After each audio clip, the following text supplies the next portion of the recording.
Let's take a look at some of the people in the Bible, right, that God isolated himself. King David, for instance. Now, there are a number of Psalms written in the book of Psalms that David wrote himself while he is literally out in the wilderness, while he's in hiding, while he's fleeing for his life.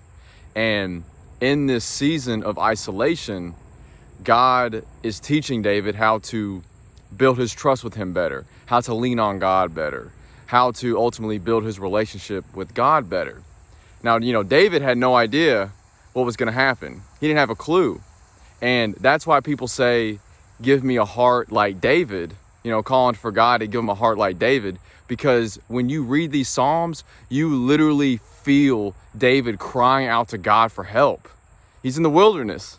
He's in this crazy season. He's completely isolated, and all he had was God. And he learned that ultimately all I need is God, and ultimately that's all we need. That's, at the end of the day, that's all we need.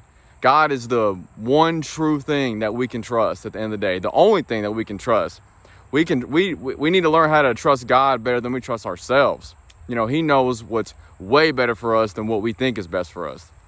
So during this season of isolation for David, he learned how to build his trust with God.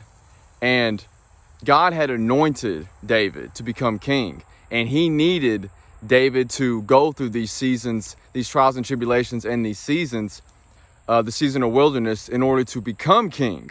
So God was building David this entire time. While he's out in the wilderness, while he's fleeing and running for his life and hiding, God was building David the entire time. And you look at some of the other chosen ones in the Bible: Moses, Jeremiah, Daniel. This man Daniel was in the lion's den. He was isolated with lions in a den. And God didn't allow anything to happen to him, because of that personal relationship that Daniel had with God.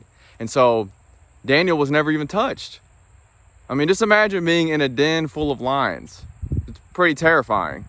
But Daniel trusted God. He had that personal relationship. And so nothing happened. And you look at the 12 disciples. Jesus isolated these men and women. They were separated from everything. They were literally following him.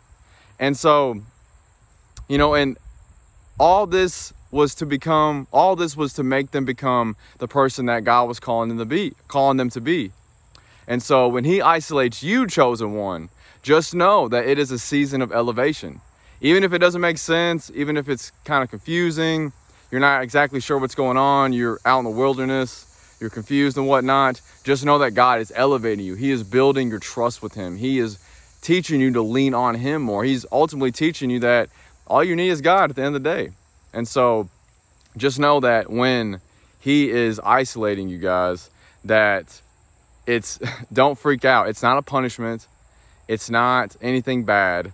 He is elevating you. He is building you to become the person that he is calling you to be. And so just know that it's a season of elevation more than anything. So I love you guys. Stay blessed.